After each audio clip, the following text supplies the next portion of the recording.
L'épisode qui suit a été enregistré devant public le 17 septembre 2022 à la Maison de la Culture de Maisonneuve dans le cadre du Festipod. Nous discutons du sujet « Simuler sa mort à l'ère numérique » avec notre invitée spéciale India Desjardins, autrice et animatrice du balado « Tombé » sur la mort suspecte de l'éditeur Michel Brûlé. Bonne écoute. Vous êtes sur le point d'écouter Distorsion, un podcast sur huge amounts of information in the form of words, images, sounds, and computer software are transmitted through the internet. les histoires étranges de l'ère numérique.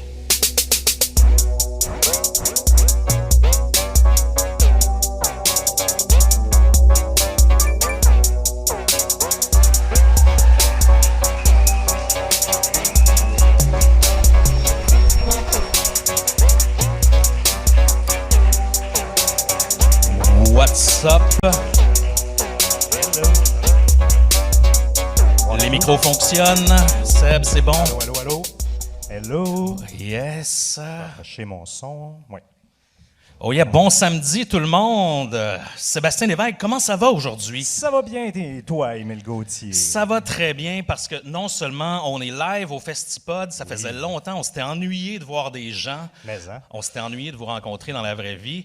Mais en plus, aujourd'hui, on a une super invitée, India Desjardins, qui est avec nous pour parler du thème. Oui. Allô?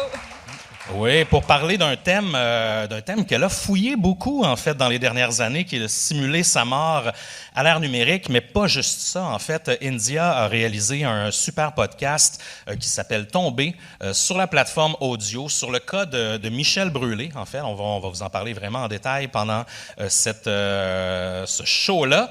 Mais en même temps, on va surtout s'attarder parfois aux rumeurs qui sont en lien avec fausser sa mort, parce que généralement, on n'a pas de preuves quand quelqu'un fausse sa mort. Souvent, c'est bien maquillé, puis souvent, ça part de rumeurs, puis on se rend compte que des fois, on est déçu parce que ça mène nulle part. Exact.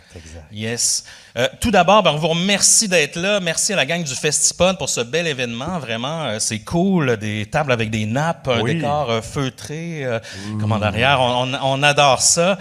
On est Distorsion pour ceux qui nous connaissent pas. On est un podcast sur les histoires étranges de l'ère numérique. On fête nos 5 ans cette année, d'ailleurs. Oh yeah!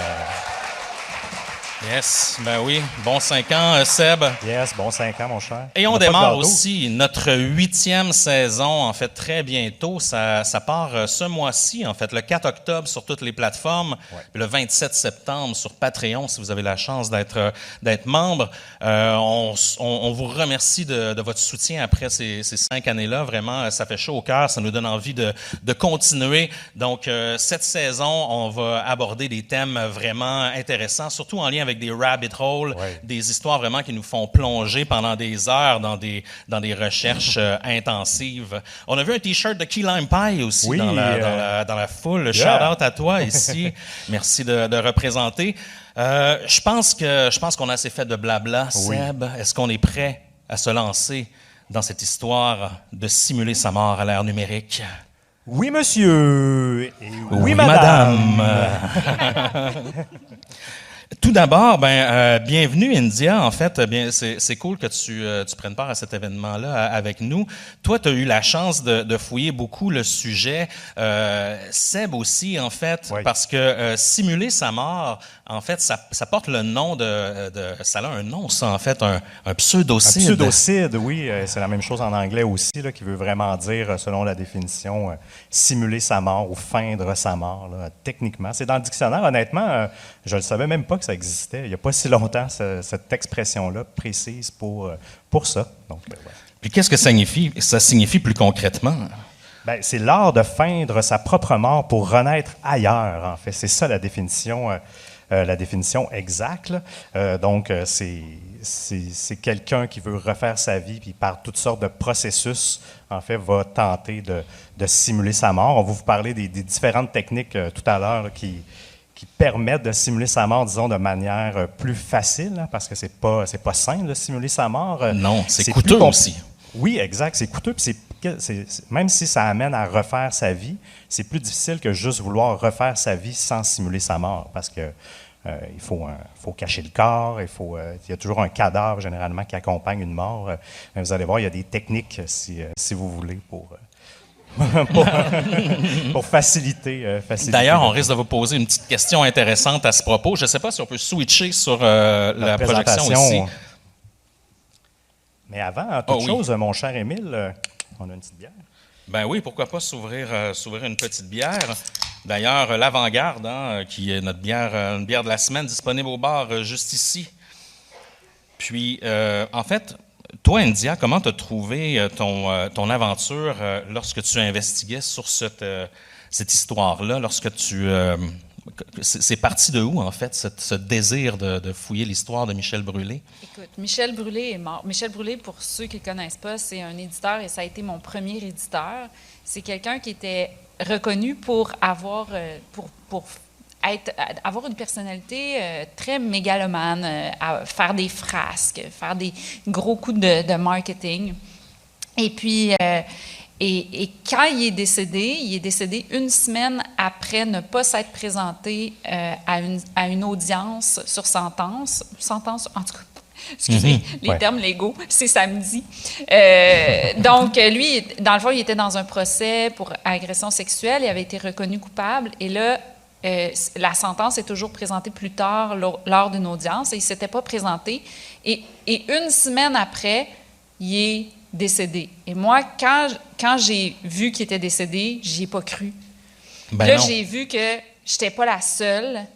Et là, je me suis demandé, mais quel genre de vie faut que tu aies vécu pour qu'on ne croie pas à ta mort? Et c'est ça qui m'a parti. Et c'est devenu une obsession et je suis tombée dans toutes sortes de rabbit holes. C'est clair. Parce qu'il y a un peu une constante chez les gens qui simulent leur mort ou du moins qui tentent de le faire. Il y a certains autres personnages dont on va vous parler aussi dans l'épisode d'aujourd'hui, dans le show d'aujourd'hui. Mais tout d'abord, Seb, tu avais un petit sondage, toi, à faire auprès de l'audience. Oui, exact. Ah oui, ça fonctionne. OK, c'est bon. Oui. Vous, excusez-moi. Vous, dans votre vie, est-ce que vous avez déjà pensé, du moins, voyons, excusez-moi, avez-vous déjà pensé refaire votre vie à un certain moment, là, vouloir disparaître, refaire votre vie sous une autre identité? Puis pour le sondage, en fait, il y a un beau code QR. Vous pouvez répondre avec vos téléphones et vous allez avoir la question. Vous allez voir, il y a 2-3 choix de réponse. Donc, puis à la fin, ou du moins un peu plus tard, on va révéler les sondages. Oui, exact. Donc, c'est anonyme, fait que vous pouvez dire la vérité. On ne vous stôlera pas si votre conjoint est à côté puis vous avez dit qu'à un certain moment, vous voudriez refaire votre vie. Parce qu'il y a un aspect un peu, de fantasme là-dedans un peu aussi, de refaire sa vie, de recommencer à zéro, de ne pas refaire les mêmes erreurs. Exact.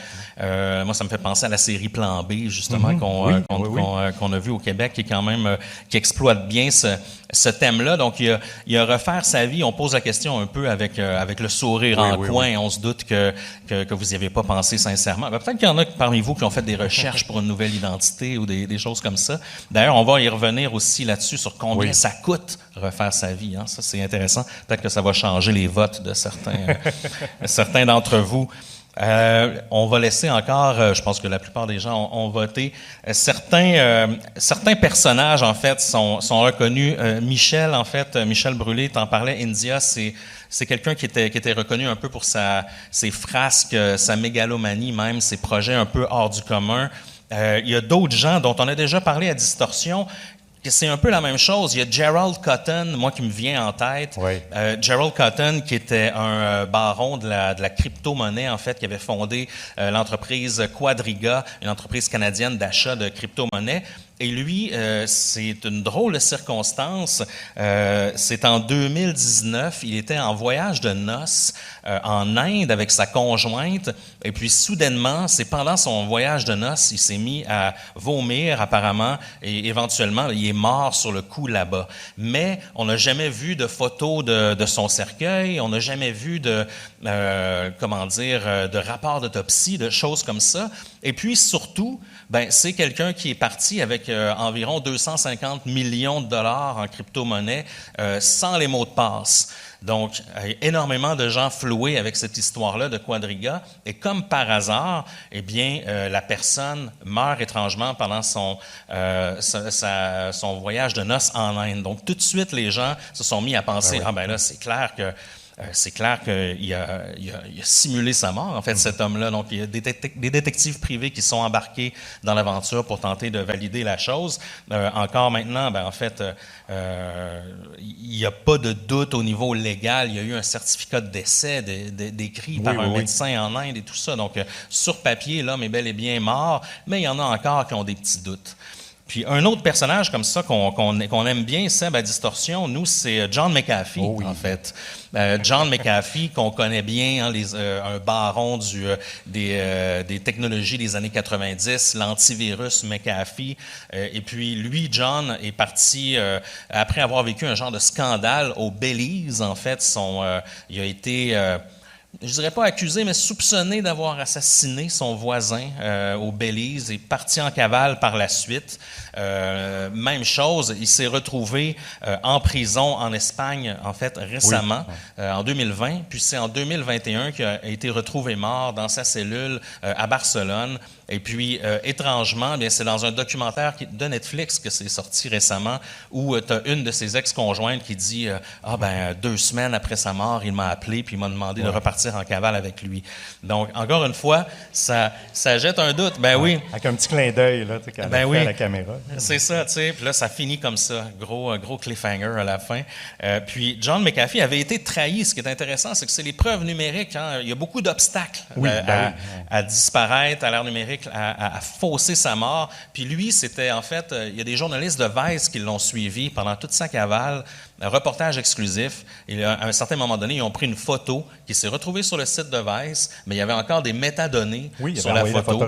Et grâce aux métadonnées, donc les inscriptions dans le fichier source de la photo qui indique des lieux géographiques où elle a été prise, ça les a trahis et les policiers ont trouvé John McAfee grâce à cette photo-là de journaliste qui se la pétait un peu, en fait, d'être en cavale avec McAfee. Oui, exact. Mais même si je pouvais ajouter, il a feint aussi une crise cardiaque, me semble, aussi, pour se sauver, se faire extrader, si je ne me trompe pas. C'est bien exact, ça. Oui. Donc, ces gens-là semblent... Il y a un autre cas, encore une fois, avant qu'on tombe dans le cas de Michel Brûlé, celui de John Darwin, Seb, aussi. Oui, John Darwin, qui porte bien son nom de famille, je vous dirais. Il aurait pu gagner les Darwin Awards.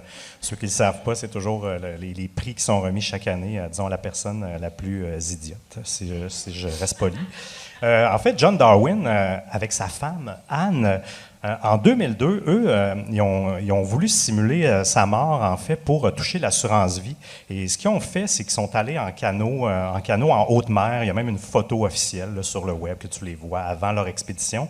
Et ils ont fait à croire que John s'était noyé, en fait, parce que je me coupe un peu, mais la noyade, hein, si on fait un peu d'extrapolation, souvent on ne retrouve pas le corps. Donc, ça peut être une bonne manière, disons, pour déclarer quelqu'un mort. Dites-vous, on n'a pas la photo là, mais pendant 5 ans, parce qu'ils ont fait le processus, là, puis il a été déclaré mort pour vrai, là, John, mais pendant 5 ans, il habitait dans sa maison, encore avec sa femme, mais dans une maison. Ils se sont fait un passage secret. Puis si vous googlez, vous allez voir, là, c'est une mini-porte dans les murs, puis il est resté là pendant 5 ans. Caché, c'est sûr qu'ils sortaient un petit peu. Puis à un moment donné, ils sont allés au Panama avec sa femme. Ils avaient envie de refaire leur vie au Panama.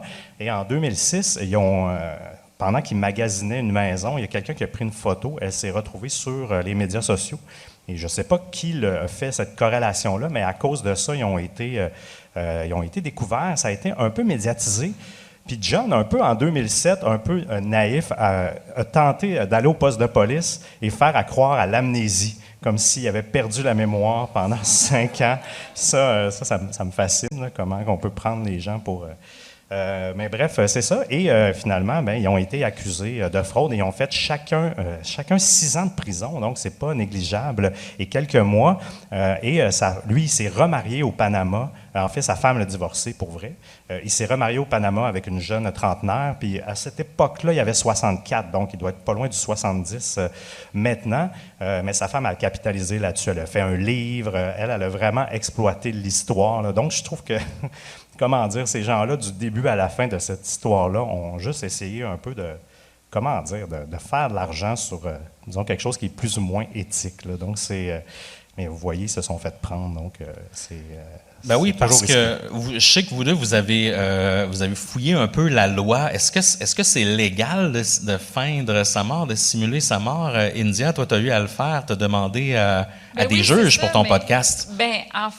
J'aime mieux laisser Ouais. Sébastien répondre parce que, tu sais, mais il y a une partie qui est illégale, c'est-à-dire de se créer une fausse identité. Oui, absolument. En fait, légalement, dans le texte de loi, il n'y a pas de texte de loi sur le pseudocide directement.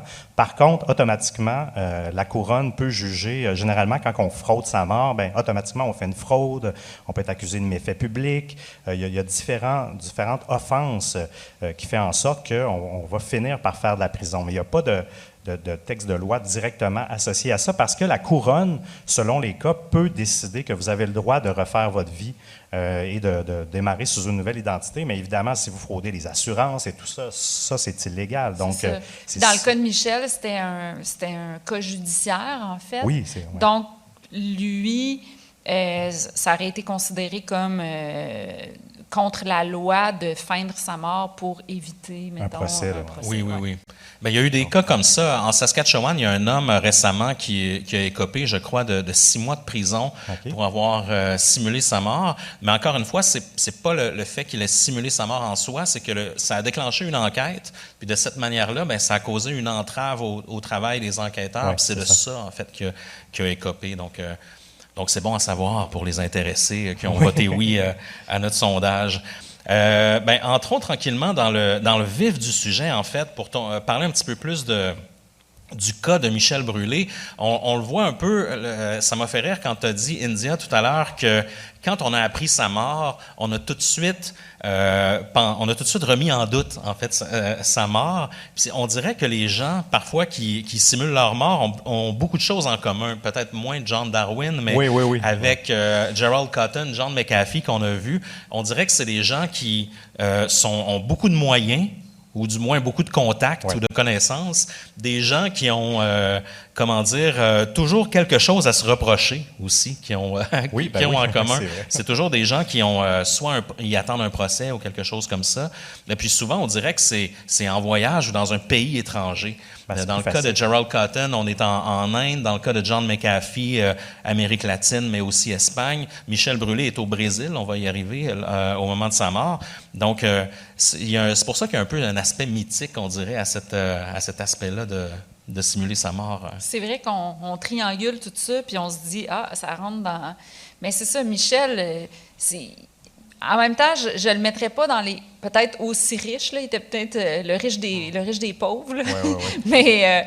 Mais oui, il correspondait à ça. Puis je pense que les gens se sont posés des questions parce que, tu sais, dans le fond, les circonstances étaient tellement exceptionnelles. Puis le genre de mort aussi, tu sais, comme Gerald Cotton, tu disais, il a vomi, tout ça. Mm-hmm. Puis Michel, tu sais, c'est une chute à vélo. Puis là, t'es comme, tu sais, puis c'est ça aussi qu'à un moment donné, tu sais, moi, je suis rentrée dans un rabbit hole, puis, tu sais, à un moment donné, tu te dis, OK, mais si tu simules ta mort, pourquoi c'est cette mort-là que tu as simulée? Parce que, il me semble que t'aurais pu te simplifier la vie, mais en tout cas...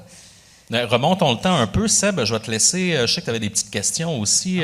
Remontons peut-être à la genèse de ta rencontre avec ce personnage-là. Là. Puis qu'est-ce qui vous a, au départ... Moi, dans le fond, au départ, j'ai présenté mon premier roman à plein d'éditeurs et personne... Aurélie Laflamme? En fait, mon premier, c'était Les Aventures d'India Jones. C'était une comédie romantique. Oui. Puis personne n'en voulait. Tout le monde me disait non. Puis là, lui... Il a dit oui tout de suite. Il était vraiment enthousiaste. Donc, c'était le fun. Puis après avoir publié avec lui, je me disais, il est pas... Tu sais, les gens parlaient déjà un peu de lui comme... En fait, moi, les gens m'avaient dit, va pas publier avec lui, mais je pensais que c'était du snobisme parce qu'il présentait il publiait beaucoup des choses populaires puis tout ça. Donc, moi, j'avais pas peur de lui ni rien. On m'avait pas averti d'inconduite ou quoi que ce soit. On me disait juste, tiens-toi loin de lui. Donc, rendu à Aurélie Laflamme, là, je me suis dit, une fois que j'ai publié, je vais publier je vais aller avec quelqu'un d'autre. Mais là, j'ai présenté Aurélie à un éditeur qui m'a dit « ça me fait pas faire des bons sur ma chaise ». Mais quand je l'ai présenté à Michel, il fait « ouais, c'est tellement bon, on va faire, tu sais, on va mettre telle pub. Donc, moi, tu sais, j'ai toujours eu une belle relation avec lui jusqu'à temps que ma relation dégénère. Puis ce que j'ai découvert en faisant mes recherches, en parlant avec plein de monde, c'est que finalement, Michel, ta relation a commencé à pas aller bien avec lui quand tu disais non. Puis tu sais, dire non, c'est pas juste pour les agressions sexuelles, tu sais, c'est pour... Moi, j'avais prévu de faire 8 tomes à Aurélie Laflamme, puis j'ai respecté mon histoire, et lui, quand il m'a demandé de faire un tome supplémentaire, j'ai dit non. Puis il ne l'a pas pris. Puis je pense que dans ses relations avec les femmes, je pense que c'était la même chose, et c'est ce qui l'a amené à un procès pour agression sexuelle, parce que finalement, quand la fille, elle a dit non, bien, lui, il n'a pas nécessairement respecté le consentement. Mais le consentement, tu sais, ça vaut pour bien des affaires, tu sais. Je ne sais pas si je réponds à votre question. Là. Moi, oui, absolument. Non, c'est parfait. Tu m'as demandé comment je suis arrivée. Oui, j'ai bien répondu. Oui. Ça a été un peu la bougie d'allumage d'un peu le début de la fin, en fait, le 8e tome. Oui, puis c'est ça. Moi, j'ai eu un processus d'arbitrage qui est un peu comme un processus judiciaire. Donc, moi, quand je suivais son procès avec sa victime, qui était Jill Côté, quand je suivais son procès, j'avais l'impression de reconnaître des choses que j'avais vécues. Puis moi, il essayait toujours de fuir, il essayait toujours d'esquiver. Donc moi, quand il est décédé, je me suis dit, en fait, quand il ne s'est pas présenté à sa sentence, je me suis dit, ça va être quoi la prochaine affaire qu'il va faire? Parce que moi, je l'avais vécu. Donc, quand il est mort, je me suis dit, écoute, c'est ça qu'il a fait. Tu sais, il a fait semblant d'être mort, finalement. Ouais. Puis quand j'ai eu, tu sais, moi je me suis dit, je peux pas, j'ai pas les moyens de faire une enquête à savoir s'il est mort ou il est pas mort. Tu sais, je veux dire, ça coûterait, des ressources. Puis, mon ami Guillaume L'Espérance, qui est producteur, lui, il a les moyens, puis il voulait faire ça, tu sais, faire une enquête pour savoir, tu sais, il est-tu mort, puis s'il est pas mort, on va aller le trouver. Puis rapidement, lui, il a trouvé des preuves de sa mort. Puis ça, on l'a dans mon podcast. Il a trouvé des photos, des vidéos qu'il a fait venir de là-bas. Donc, rapidement, ça, c'est plus devenu une question. Mais la question, c'était quel genre de vie tu as vécu pour qu'on ne croie pas à ta mort? Puis je pense que c'est les mêmes affaires pour, mettons, Gérald Coton. Puis moi, ce que j'ai trouvé intéressant dans le documentaire de Netflix sur Cotton, c'est qu'à la fin, il y a un gars qui dit, tu sais, la façon qu'on nous présente les choses, des fois, dans les médias ou la police, on dirait qu'en tant que public, des fois, on a besoin d'un petit peu plus, puis on a besoin de se faire nommer les choses. Tu sais, on a besoin de se faire nommer, c'est vrai que c'est particulier. Tandis que souvent, des fois, les versions officielles prennent toujours une position un peu supérieure, du genre, mais vous êtes niaiseux si vous y croyez pas, parce que telle affaire. Puis que les versions officielles vont devoir s'adapter à essayer peut-être d'avoir un petit peu plus d'empathie avec le public, peut-être donner un petit peu plus de détails, parce que sinon, on fait nos propres recherches. Puis quand on fait nos propres recherches, là, souvent, on se ramasse. Puis, je veux dire, moi, je ne peux pas juger parce que ça m'est arrivé là-dedans. Ça m'est arrivé dans ma recherche de tomber dans toutes sortes de rabbit holes parce que là, j'allais sur des pages Facebook, là, j'allais là. Puis là, à un moment donné, là, c'était rendu que je me faisais mes propres théories et je suis devenue une conspirationniste de la mort de Michel Brûlé. Mais après ça, je me suis ramenée parce que là, les preuves, c'était difficile. Mais les circonstances, puis ça, je le dis dans mon podcast, les circonstances restent nébuleuses. Puis ça, malheureusement, parce que le Brésil et le Canada n'ont pas d'entente, d'enquête ou de police, tout ça, on ne pourra jamais enquêter sur les circonstances. Puis des fois, quand on trouve que quelque chose est nébuleux, ça se peut que ce soit nébuleux, tu sais. Mais ça ne veut pas dire qu'il n'est pas mort. T'sais. Non, exact. Puis c'est souvent dans des pays qui ont moins de législation où on dirait que, je ne veux pas avoir de préjugés, mais on dirait que c'est souvent des pays où c'est plus facile, disons, d'acheter quelqu'un pour créer des papiers et des choses comme ça. Tu sais, j'ai pas l'impression qu'il y a beaucoup de monde qui viennent au Québec pour changer leur vie, là, tu sais, qui arrivent d'ailleurs. Je sais pas si l'état civil est facile à corrompre, là, mais tu sais, on dirait que là-dessus, j'ai l'impression que ça aussi, ça oui, parce que là, tout le monde me disait ah oui, le Brésil c'est corrompu, là, tu peux acheter les policiers, tu peux acheter... Puis là, à un moment donné, là, dans mes recherches, là, on a commencé, tu sais, j'ai parlé à des spécialistes, puis là, je ne l'ai pas mis dans le podcast parce qu'à un moment donné, tu sais, c'est parce que c'est moi qui étais devenue obsédée par mon sujet, mais c'est que pour sa mort à lui, là, mettons que tu calcules tous les gens qui auraient dû être payés, être dans le secret, être... ça en fait vraiment beaucoup. Puis, en plus, ça aurait vraiment été niaiseux comme mise en scène, parce que, tu sais, sur les images que j'ai vues, puis tu dis, on n'a pas vu d'image du corps, puis ça, j'aimerais ça dire que, tu sais, bon, moi, j'ai parlé à la famille de Michel. On en a vu, mais tu sais, c'était pas convaincant. C'est ça, on en a vu. Bien, Michel, juste pour vous dire, tu sais, on voit des images, puis ça a passé à TVA. On a vu des images des funérailles où on voit son corps recouvert d'un voile blanc transparent. Ce qui n'est pas étrange dans des pays comme le Brésil, parce que des fois, il y a beaucoup de moustiques et tout ça. Mais ça fait que tu vois pas... Tu sais, tu vois, mais avec un certain tu sais, moi, j'aurais aimé ça, là, avoir quelque chose de clair, mais en même temps, tu sais, comme, mettons, la famille... Tu sais, quand tu ne crois pas à la mort de quelqu'un, ça blesse énormément la famille. Ah, c'est sûr. Puis la famille ne va pas aller commencer à mettre des photos de cadavres juste pour prouver au monde que la personne est morte. Fait que c'est comme si nous, en tant que public, on a un craving de quelque chose, mais en même temps, il faut que tu penses à la famille qu'eux, tu sais, ils souffrent. Puis, tu sais, même quand tu as quelqu'un dans ta famille qui a été reconnu coupable d'agression sexuelle ou qui a fait des frasques, bien, cette personne-là, c'est quand même ton frère, c'est quand même ton fils, c'est quand même... Puis tu l'aimes parce que, tu sais, il n'y a rien de tout... Tu sais, il y a des zones grises dans la vie. Donc c'est ça. Donc, là, je suis perdue dans ce que je voulais dire. En tout cas, tant pis. Je vais faire un point à une phrase qu'il n'y en a pas. Revenons un petit peu, peut-être, revenons dans le temps un petit peu, mais qu'est-ce qui, toi, à la base, India, t'a donné envie de faire un podcast là-dessus? Parce que c'est quand même ton ancien éditeur, c'est quand même délicat un peu comme sujet. C'est un projet qui a pris naissance aussi sur audio avec Radio-Canada. Il doit avoir quand même certaines embûches, on dirait. Qu'est-ce qui t'a donné envie, toi, de dire, hey, dans la mort de Michel Brûlé, j'ai envie de me lancer là-dedans? La question m'obsédait.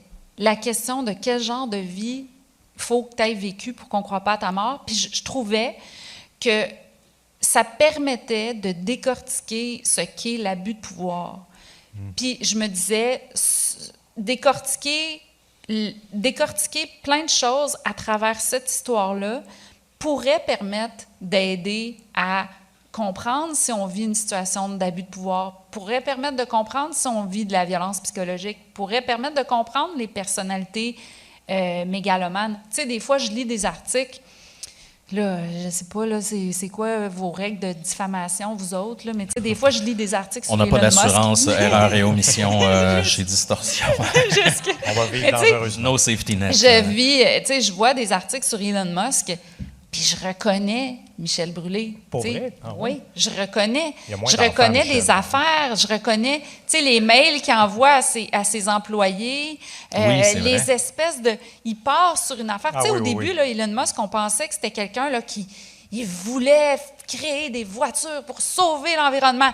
Là, tu vois que c'est juste, il voulait créer des voitures tout simplement parce qu'il s'en fout, il met plein de satellites dans l'espace, il pollue full, tu sais, c'est pas quelqu'un qui va sauver la planète, là, c'est quelqu'un qui va la détruire, je pense que c'est notre plus grand super vilain. Excuse, j'ai toute peur des diffamations, puis là, je suis en train de dire, excusez, j'espère que vous ne ferez pas poursuivre, ou moi non plus, en tout cas. Il l'écoute pas. Elon Musk, es-tu là? Es-tu dans la salle? Les proches? Non, on devrait être correct, nous, ses avocats. En tout cas, mais tu sais, ça me fait penser à ça. Puis j'ai plein d'exemples aussi, mais là, je ne veux pas les nommer parce que Elon Musk, c'est sûr qu'il ne nous écoute pas, mais il y en a d'autres que oui. Mais à chaque fois, je vois, mettons, un millionnaire, un milliardaire qui, là, il y a comme un espèce de projet. Puis là, ça me fait penser à Michel. Tu sais, c'est ces genres de personnalités qui partent d'une affaire à l'autre. Puis là, il y a un projet grandiose. Puis là, d'un coup, puis tu apprends qu'ils n'étaient pas fins avec leurs employés ou que si, ou qu'ils ont mis tout le monde à la porte.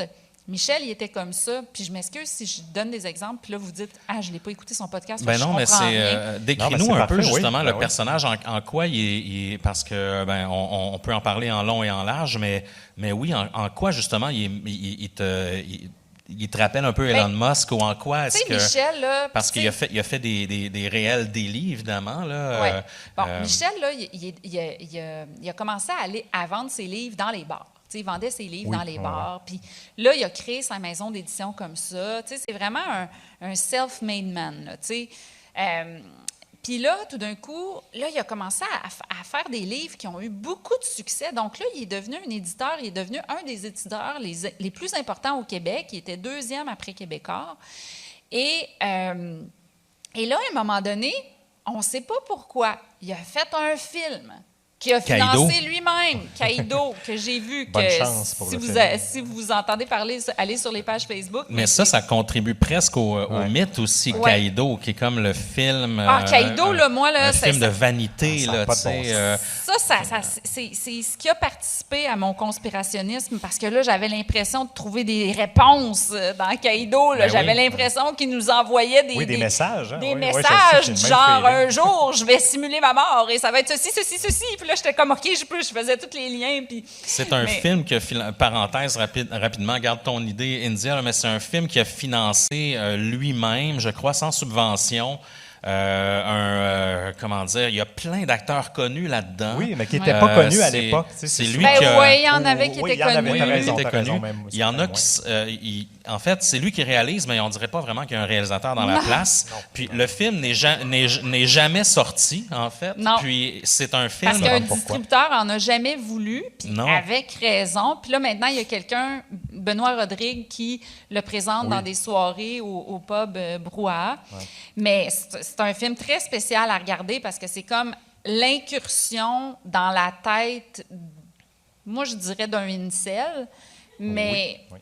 Oui, c'est carrément le prédateur. Ça, tu l'as vu? Oui, on l'a vu nous aussi, Kaido. Je l'écoutais par shot de 10 minutes. Je n'étais pas capable d'écouter plus que 10 minutes à la fois. C'est très difficile. C'est mauvais, mais pas mauvais drôle. C'est malaisant. Je ne sais pas si vous connaissez The Room, là, qui est comme une espèce de...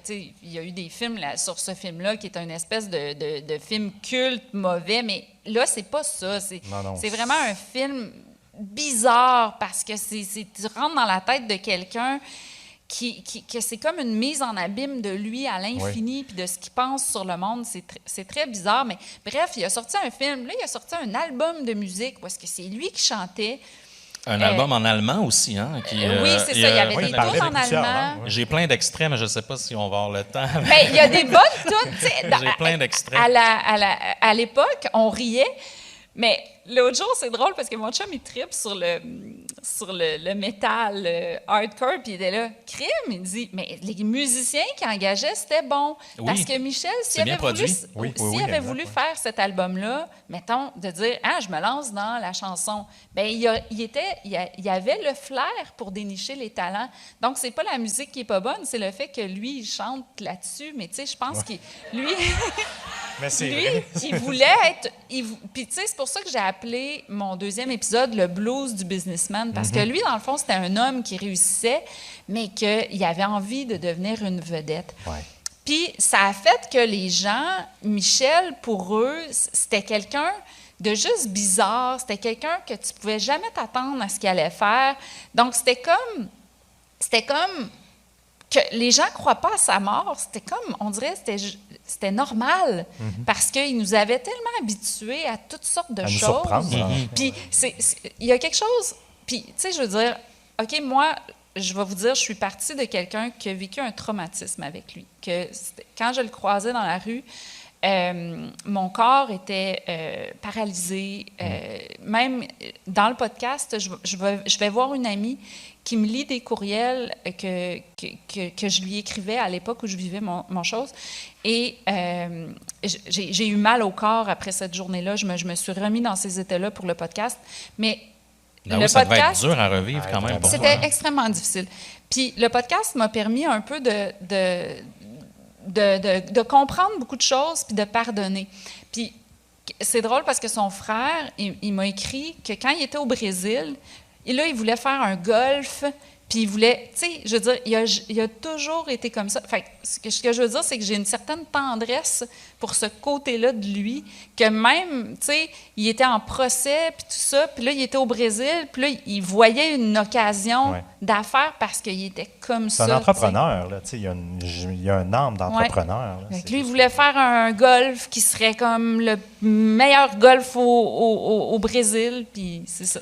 Puis pourquoi est-ce que c'était... parce qu'au Brésil, c'était vraiment en fin de vie, parce que, en fait... Pas en fin de vie. Oui, à la en fin, fin de carrière. Juste avant, en fin de carrière, mais juste avant qu'il meure aussi. Ces derniers mois, il les a passés au Brésil. Mais juste avant ça, en fait, lui, il avait énormément de pression médiatique en raison des accusations, en fait, qu'il portait contre lui. Dans sa tête, il y avait énormément de pression, mais dans les faits, tu sais, il y a eu quelques articles, tu sais, c'est pas... Oui, on n'entendait pas de temps parler. Tu sais, non, c'est ça, mais lui, son frère habitait au Brésil, donc c'était en pleine COVID. Il a décidé d'aller au Brésil. Ça a contribué au fait que les gens n'ont pas cru à sa mort, parce que les gens ont dit, mais pourquoi il a pu aller au Brésil? Puis j'ai rencontré une juge à la retraite qui m'a dit, bien, quand c'est une agression sexuelle comme ça, bon, ça datait de 2014, les faits. Donc, là, il attendait sa sentence. Donc, il n'y avait pas de raison de lui retirer son passeport. C'est-à-dire qu'il avait tout suivi le processus en étant toujours là. Il s'était toujours présenté, il avait suivi toutes les choses. Donc, il n'y avait pas de raison de croire qu'il aurait pu s'esquiver. On est quand même lousse là-dessus. Tu sais, je veux dire, je comprends qu'il n'avait pas été encore déclaré coupable, mais je trouve ça un peu particulier qu'on ne coupe pas le passeport à ces gens-là, peu importe ton comportement. C'est comme si on ne punissait pas beaucoup, je trouve. En tout cas, j'ai un malaise personnellement. Oui, bien, je comprends ce que tu veux dire, mais on dirait que moi, ça m'a permis de comprendre que, tu sais, dans la loi, tu ne peux pas mettre les crimes tout au même niveau. C'est comme si dans notre loi populaire, on les met presque tous au même niveau. Mais pour la loi, ben, les crimes ne sont pas tous au même niveau. Puis, tu sais, on pourrait critiquer le système de justice, mais en même temps, c'est un système... Non, c'est correct aussi. Qui fonctionne, oui. Puis, tu sais, j'ai appris beaucoup de choses de ce procès-là. J'avais beaucoup de préjugés par rapport à la justice, puis ça m'a permis d'apprendre beaucoup.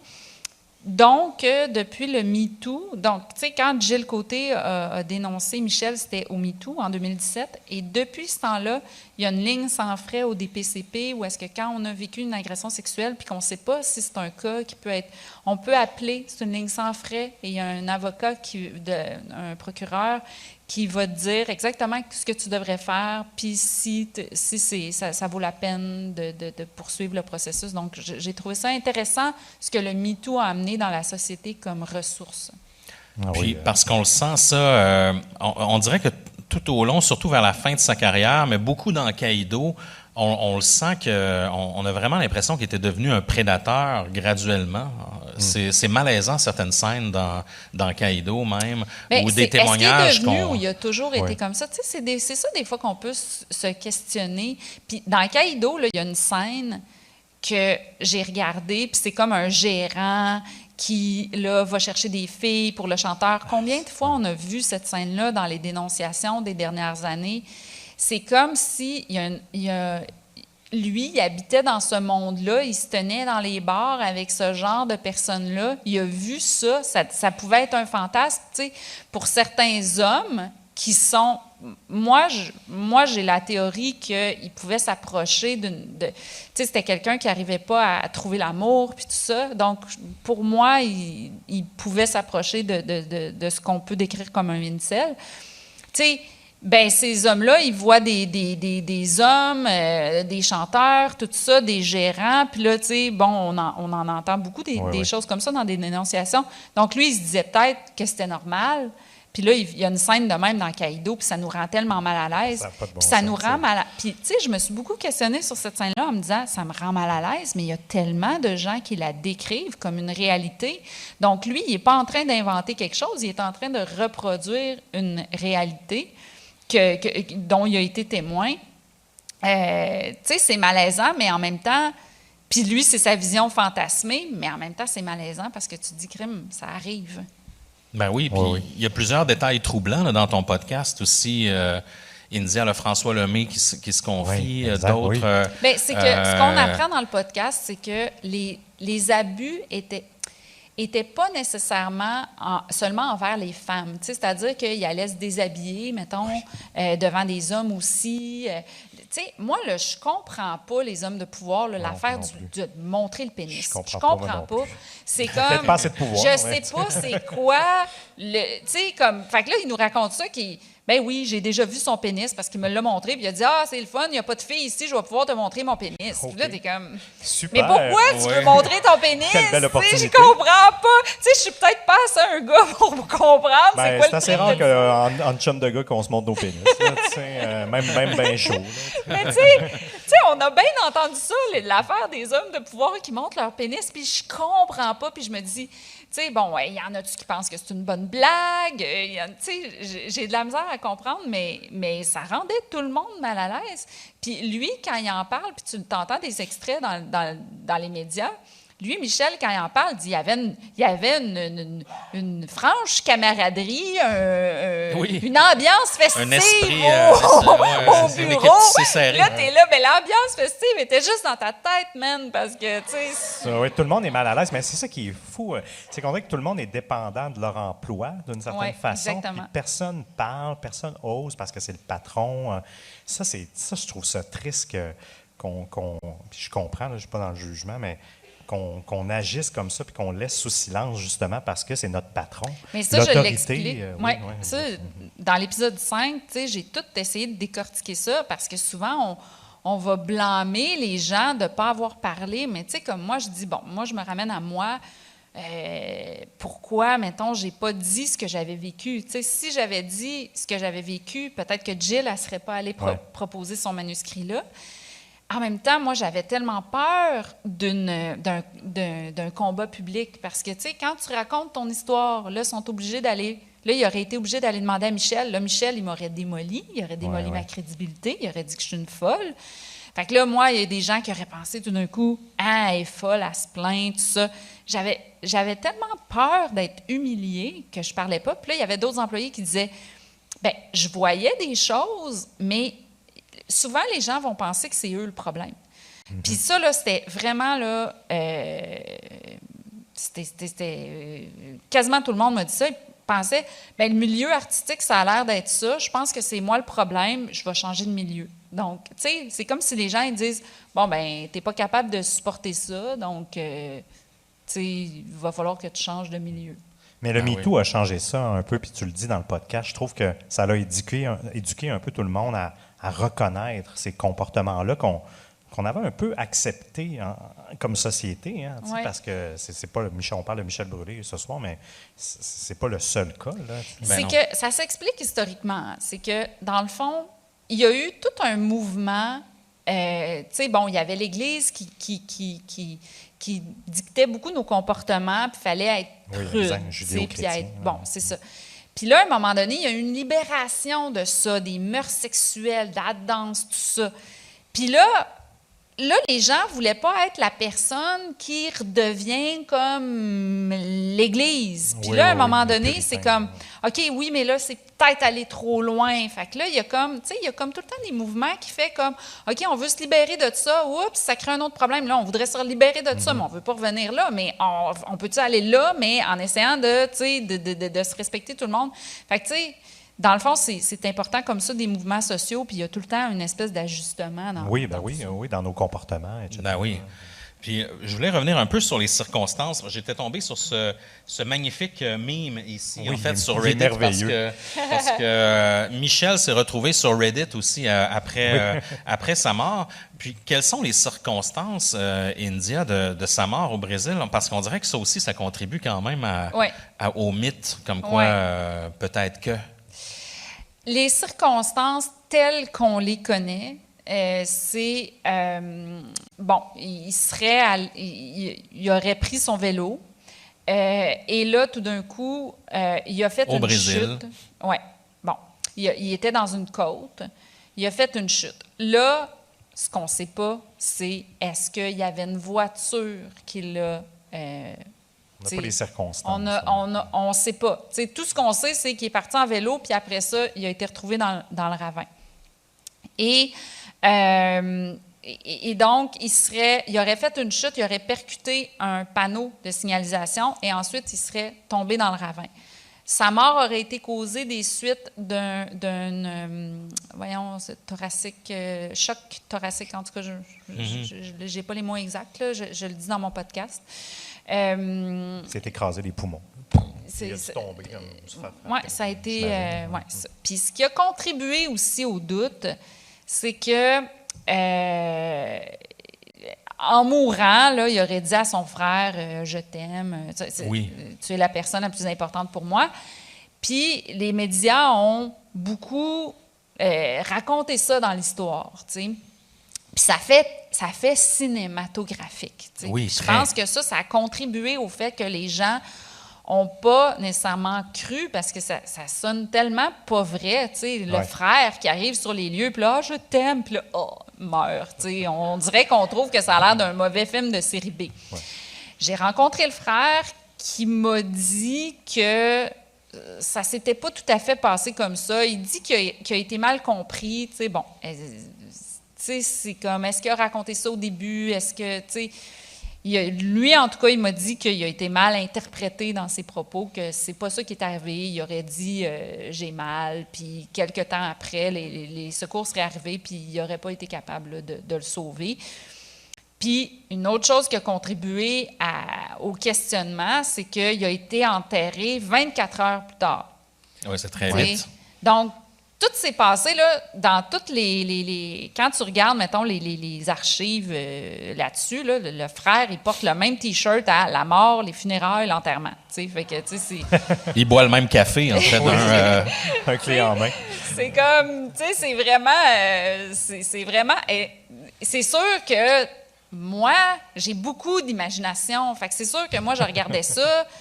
Puis, tu sais, je me posais des questions, quand j'étais dans mon pic de conspirationnisme, là, je me posais des questions du genre, pourquoi ça a été un événement couvert au Brésil? Tu sais, comme, on s'entend, là, c'est un touriste québécois qui fait une chute à vélo, là. Mais là, tu sais, il y avait des articles, ça passait aux nouvelles là-bas.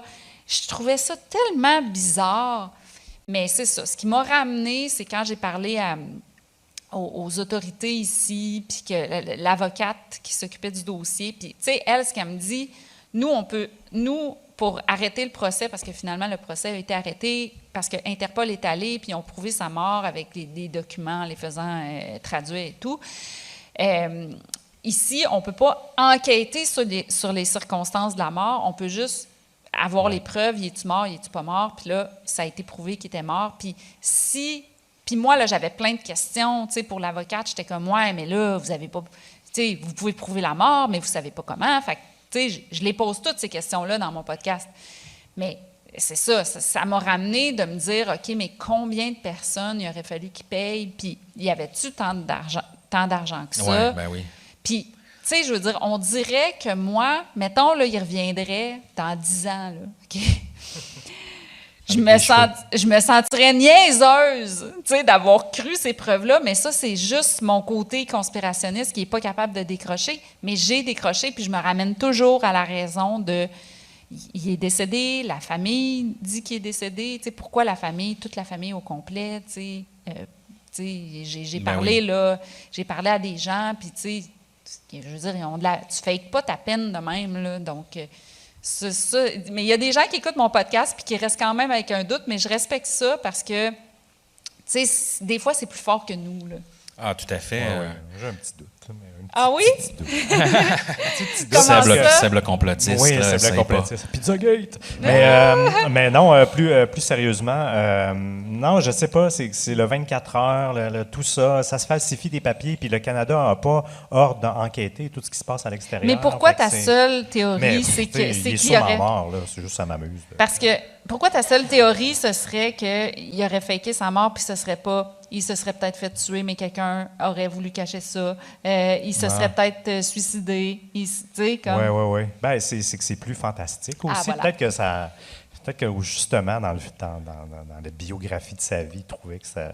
Mais c'est peut-être juste tu vois déjà le documentaire. Oui, Netflix, exactement. toi, Seb, t'es déjà rendu à la biopic. Oui, exact, mais il y a Qui quelque est-ce chose... qui pourrait jouer Michel Brûlé, tu penses? Oui, exact. Mais moi, tu sais, comme à chaque fois qu'il y a des gens qui m'écrivent pour dire « Ah, je garde un petit doute », puis t'es pas le seul, parce qu'il y en a beaucoup qui me disent ça.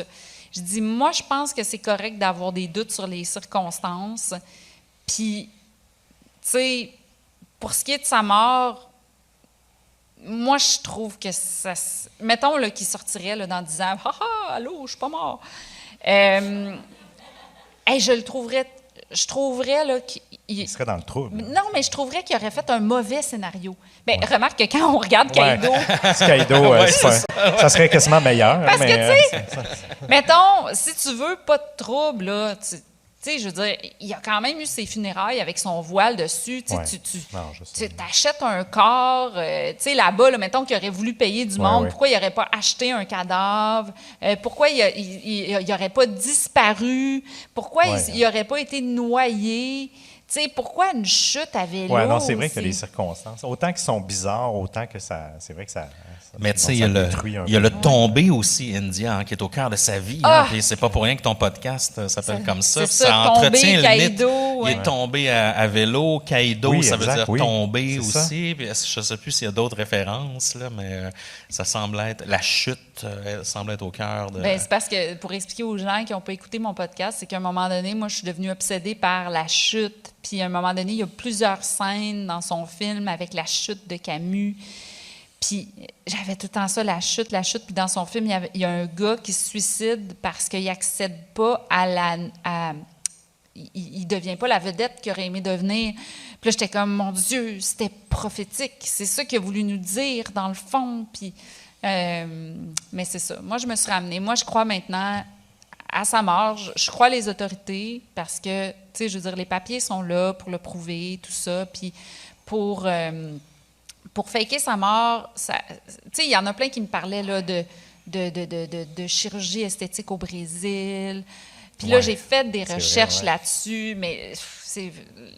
Tu sais, les gens étaient là, oui, au Brésil, il y a des chirurgies esthétiques que tu peux changer complètement de visage.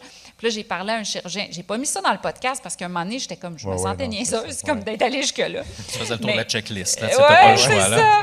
Mais là, j'étais là, OK, c'est pas comme tu penses. Puis j'ai même parlé à un ami qui travaille au Brésil, puis il était comme, OK, dans la tête du monde, là, c'est vraiment plus une histoire, là, l'affaire de la corruption, parce qu'il dit, oui, il y en a, mais c'est pas, c'est non pas si plus simple que ça. de même, là, tu sais.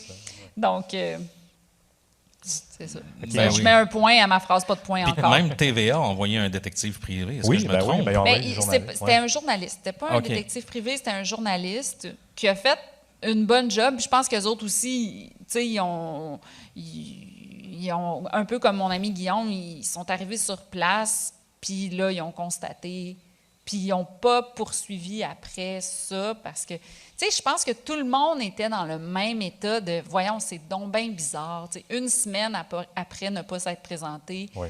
C'est vraiment le bizarre. timing c'est était ça là. Aussi, là. On dirait que c'est toujours ça, les conspirations. Hein. C'est l'addition de faits qu'on a l'impression qu'ils donnent une équation qui est valable. Bien, c'est qu'on donne un sens à des hasards qui n'en ont pas, puis qu'on on leur donne un sens dans ma tête. Comme moi, là, quand j'ai inventé ma théorie de conspiration il a voulu calquer sa mort sur Camus, puis là, voici mes preuves, puis nanana. Puis là, je racontais ça au monde, puis les gens étaient comme, ben oui, c'est évident.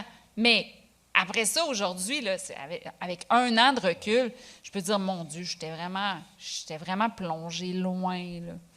Ah oui, c'est clair. On arrive tranquillement vers la fin. Je pense, Seb, tu avais fait rapidement des petites recherches sur ça coûte combien une nouvelle identité sur le dark web. Tu avais mis les chiffres à jour. Oui, parce que disparaître, en fait, c'est plus que vous falsifiez sa mort. C'est plus compliqué que ça en a l'air, mais ça prend tout d'abord une nouvelle identité. Puis ça, c'est plus simple à chiffrer. Oui, exact. Ben oui, il y a des chiffres qui sont sortis pour 2022. Évidemment, quand on veut acheter des papiers d'identité, c'est souvent régulièrement, c'est sur le dark web qu'on peut le faire. Comme par exemple, actuellement, si on voudrait avoir au Canada, si vous voulez avoir une nouvelle identité, un passeport, une carte d'identité et un certificat de naissance au Canada, ça vous coûterait seulement 1175 US, qui est pas si cher. Hein? Pour les papiers. Oui, pour les papiers en tant que tels. Puis moi, je me questionne toujours, c'est qui à l'intérieur des murs du gouvernement fédéral, tu sais, qui arrive comment dire, C'est qui la taupe? Oui, c'est qui la taupe qui crée les nouvelles identités? Parce que ça reste juste des systèmes informatiques. Hein. On s'entend, une identité, on est juste dans une base de données, c'est une photo, puis on est relié, puis c'est un humain qui fait « Ah, oui, c'est une vraie personne », puis il te rentre dans le système. Aussi, si vous voudriez avoir, en plus de vos papiers d'identité, un diplôme, votre bac à l'université, par exemple, puis même votre diplôme d'études secondaires, hein, souvent c'est utile pour certains emplois, mais ça coûte 0,1699 Bitcoin. Puis tu disais, c'est 3 000 Oui, 3 200 US à peu près en date de cet après-midi. Ouais, tout dépendant du moment que vous l'achetez. On sait que ça descend. Oui, exact. Puis même, c'est intéressant, sur le Dark Web, vous pouvez même avoir un compte bancaire, une carte de crédit et 5 000 en cash, de l'argent contrefait, hein, c'est précisé. Et ça coûterait juste 115 US plus 0,08984. À peu près 1500. 1500 dollars, l'équivalent en Bitcoin. Là. Donc, c'est au total. En bas de 10 000, peut-être. C'est ça, tu as un portrait global. Fait que, si tu veux refaire ta vie scolaire, ben, tu peux acheter des faux diplômes. Déjà, mais après, ça compte pas, justement, tous les gens qu'il faut que tu soudoies là, pour te rendre jusque-là. Les gens aussi que louer un appartement off the grid, toutes ces choses-là. Puis les gens qu'il faut que tu payes pour garder le secret. Il faut que tu les payes à vie, là. Évidemment, oui, tu as raison. Hein. Puis, tu sais, l'autre obstacle, en fait, les obstacles maintenant dans le monde numérique, c'est les réseaux sociaux, comme M. Darwin, hein, lui, c'est une photo sur Facebook qui a fait en sorte qu'il s'est fait prendre. Maintenant, il y a des caméras de surveillance partout, même souvent sont liées à un protocole qui s'appelle l'Open Cams, qui fait que souvent on peut aller voir des feeds de caméras publiques. Quelqu'un peut tomber sur vous. Il y a même un vieux mafieux italien qui a été pris sur Google Maps. Ça faisait 15 ans, je pense, qu'il était recherché en Italie. Puis il avait ouvert une fruiterie, je ne sais plus trop où. Puis pendant, faut-tu, dans la vie, ton karma te suit, là, le moment qu'il est sorti, c'est pas, oui, c'est ça, c'est pendant la photo Google Street View, il était là, devant la fruiterie, puis il y a quelqu'un, qu'à un moment donné, quelqu'un de sa famille, même sa famille ne savait même pas qu'il était disparu et tout ça, qu'il était là-bas. Puis il y a quelqu'un qui l'a vu, puis il a été arrêté. Puis lui-même, il était surpris, il dit, voyons, même ma famille ne savait même pas, mais tout ça à cause d'une voiture Google Street View qui l'a pris au moment, tu sais, je veux dire, on s'entend, le Google Street View passe une fois aux 2 années, 2-3 ans, là, fait que tu sais, comment les hasards, des fois, peuvent... Ben oui, puis même, on avait parlé à Evan Ratliff, en fait, qui est un journaliste de Wired, qui, lui, a 10 ans, a disparu volontairement en invitant les internautes à suivre sa trace. Une histoire vraiment fascinante. Il doit d'ailleurs faire un update 10 ans plus tard. Mais lui, ce qui l'avait trahi, c'est qu'à l'époque, vous vous rappelez de l'application Foursquare, sur laquelle on taguait, peut-être qu'il y en a qui ne s'en rappellent pas. C'était une application où on partageait brièvement nos données de localisation. En fait, on verrait moins ça serait moins accepté de nos jours. Ouais. Mais bref, à cette époque-là, il l'avait. Puis lui, les internautes ont su qu'il était allergique au gluten. Puis ils l'ont traqué dans une ville en faisant une liste de toutes les pizzerias qui étaient sans gluten. Et ils ont réussi à le trouver de cette façon-là. Donc, ils ont trahi par une pizza, mais trahi en même temps par les preuves numériques. Oui, exact. Un deuxième Pizzagate. Exactement. Donc, un deuxième Pizzagate. Donc, parfois, on n'y pense pas toujours, mais c'est ça qui peuvent nous... c'est ce genre de truc-là qui peut nous trahir lorsqu'on tente de falsifier sa mort. On avait aussi, juste avant qu'on se laisse, on avait demandé à notre grand maître Stéphane Berthomé. Stéphane, est-ce que Stéphane est dans la salle, à tout hasard? Parce qu'il donne une formation demain. Demain matin, 10h30, il donne, je crois, une conférence ici même sur le podcast documentaire. Vous irez voir. Mais Stéphane, c'est un réalisateur, un animateur, en fait, recherchiste, aussi producteur de podcasts de True Crime. Et on lui a demandé, Stéphane, si tu devais disparaître ou falsifier ta mort, quel conseil pourrais-tu nous donner? Et là, monsieur le technicien, c'est la première fois qu'on va faire un soundcheck de laptop. Donc, roulement de tambour. Vous êtes prêts? On y va. Salut Émile, salut Seb, c'est Stéphane Berthomé. Voilà. Vous m'avez demandé quelle serait ma recette si je voulais disparaître. Et voilà. Salut Émile, salut Seb, c'est Stéphane Berthomé. Vous m'avez demandé quelle serait ma recette si je voulais disparaître. Eh bien, cette recette... Oh mon Dieu, pardon. C'était tout. Ça a bien été. Pour le savoir, abonnez-vous à notre Patreon. Ouais. Salut Émile, salut Seb, c'est Stéphane Berthomé. Vous m'avez demandé quelle serait ma recette si je voulais disparaître. Eh bien, cette recette, elle serait essentiellement de m'éloigner de toute forme de technologie. Vous le savez, je suis un ancien enquêteur, j'ai participé à des enquêtes durant lesquelles on a pourchassé pendant des années des personnes et ceux qui nous ont donné le plus de mal, c'était les gens qui se fondaient dans la nature. Alors je vais donner de mauvaises idées à personne parce qu'une cavale, ça se termine toujours. Il y a toujours une fin à une cavale, c'est simplement une question de durée. Et si vous et moi, on devait entrer dans ce jeu-là et que vous deviez me retrouver, eh bien moi ce que je ferais, c'est que je m'éloignerai du téléphone, je m'éloignerai de la technologie et vous auriez beaucoup de mal à me retrouver. Voilà, alors je voulais aussi en profiter pour vous féliciter pour votre extraordinaire travail avec Distorsion, avec le livre et avec tout ce qui s'en vient. Les amis, je vous salue et je vous dis à bientôt. Donc, encore une fois, c'est d'éviter les preuves numériques et les traces numériques et tout ça. Ce qui est intéressant, excusez-moi, mais ce qui est intéressant, c'est vraiment le fait qu'il dit que c'est une cavale, qu'il y a toujours une fin à ça. Puis je me demande s'il y a vraiment... sûrement qu'il y a des gens qui ont réussi à refaire leur vie sans anicroche et que ça a bien été. Il y en a plein au Japon qu'on appelle les évaporés. Oui, Elvis. Oui. Il est avec Tupac et Biggie sur une île. Exact. Mais c'est ça, moi, c'est ça qui m'a marqué de son message, c'est vraiment la cavale et que ça a toujours une fin. Donc, c'est un pensez-y bien. Yes. Cool. Eh bien, peut-être, Seb, pour boucler la boucle, on avait fait un sondage en début de show. Es-tu capable de cliquer? Ah oui, non, c'est vrai, excuse-moi. Je vais te laisser nous dire ça à l'oral. Ouais, à moins que je fasse une petite... non, je pense que j'y arrive. Si tu es capable de cliquer sur le code QR, mais sinon, j'y arrive. Je te laisse y aller. Tiens, entre-temps, on a fait une sélection de plusieurs œuvres du portfolio de India pour vous suggérer des bons contenus. Ah, t'as pris les Aurélie français. Ah, mon Dieu. Je suis désolé, c'est moi. Mais j'aimais le montage des 8 livres ensemble. Si vous les avez déjà lus en québécois, c'est maintenant l'heure de les lire en français. Mais aussi, parle-nous de tes projets, peut-être, India, pendant que Seb cherche les résultats. Qu'est-ce qui t'es à fond dans ton film, là, en ce moment? Oui, le film 23 décembre qui va sortir le 25 novembre, qui est un film de Noël. Dans un autre sujet, là, c'est plus de l'amour puis des petites lumières qui clignotent. Mais c'est fascinant de passer d'un à l'autre quand même. Oui, puis c'était vraiment, tu sais, pendant le tournage du film, moi, j'étais dans mon podcast de Michel Brûlé. Fait que c'était vraiment drôle de passer d'un univers à l'autre, d'un univers un peu féerique à un univers assez dark de Michel.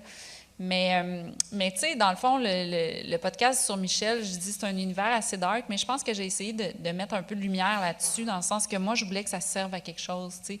J'avais pas envie de faire ce podcast-là juste pour... tu sais, j'avais envie vraiment de décortiquer cette situation-là. Puis il y a des gens maintenant qui m'appellent pour me dire « Hey, ça a circulé dans mon milieu de travail, puis on a pris telle mesure. » Moi, ça me fait vraiment... Ou il y a des gens qui me disent « Ah, ça m'a permis de reconnaître une situation. » Ça, moi, ça me fait vraiment plaisir parce que c'est pour ça que je l'ai faite. Ben oui, mais honneur à toi d'avoir soulevé aussi cette problématique-là. On voulait te féliciter pour ce super podcast-là. Ça s'appelle Tomber, c'est sur la plateforme audio. J'imagine que vous avez tous envie de l'écouter dès aujourd'hui. On en a parlé vraiment beaucoup. Ça s'écoute comme on mange un sac de chips, là, honnêtement. À chaque épisode, moi, je l'ai clenché en une soirée. Bonne musique aussi, oui, Laurence Nerbonne. Oui, Laurence, elle a fait la musique thème, oui. Yes. Ah oui, elle est vraiment en feu là-dessus, Laurence. Bref, j'ai des résultats. Vas-y, mon Seb. OK. Dans les choix dans les réponses, en fait, vous êtes-vous déjà imaginé refaire votre vie avec une nouvelle identité? On avait « oh oui »,« oh non » ou « tant que je peux écouter des podcasts ». Donc, on a quand même 17 % de la salle qui a dit « oh oui ». 57 % au non, donc tant mieux, vous êtes heureux dans votre vie, c'est bien. Mais il y a quand même un 26 % accro au podcast, vous devriez consulter, qui nous dit tant que je peux écouter des podcasts. Donc, mais oui, mais faites attention, si vous écoutez un podcast, prenez-le derrière un VPN, sinon on va pouvoir vous retrouver. Yes. Ben merci tout le monde, merci d'avoir assisté à ce live. C'est rare qu'on en fait, mais ça donne envie d'en faire plus. Nous sommes Distorsion, Émile et Seb. Merci à India Desjardins, notre invitée précieuse qu'on adore. Merci d'être venu. Merci à la gang du Festipod. Je pense qu'on va traîner pas très loin. Hein, si vous avez des questions, si vous voulez discuter avec nous, on reste